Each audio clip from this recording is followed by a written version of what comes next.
Well, the tree came out like we planning. We was trying to let all the speed go, and we see right there, save every inch in the race. And when we came to the 3A, we swim out, and he was get going. That was a pretty good feeling. Yeah, it looked like 3 across at one point, and then it just blown by. Yeah, exploded. Run pretty big, finished well, and came out pretty good the race, and we're glad to be a part. Yeah, it's kind of the way European horses run. They wait for their cue and then they take off. And, you know, this is a lot different of a setup. It was obviously a shorter race than what she had been running. And the way that races are run in this country are different than the races that, you know, she runs in. They are usually void of real pace like we have here, and I think that really helped her.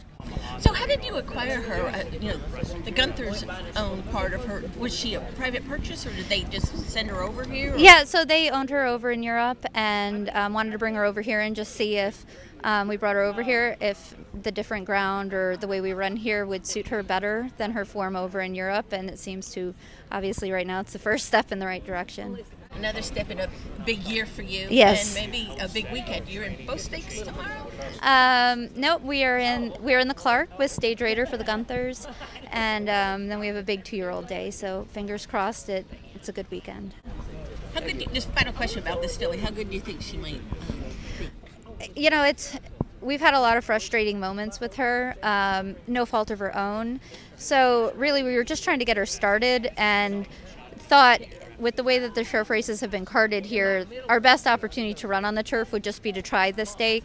So, you know, she ran very well and super impressive. She'd been training really well, but again, especially with turf horses, you don't know until they get out here.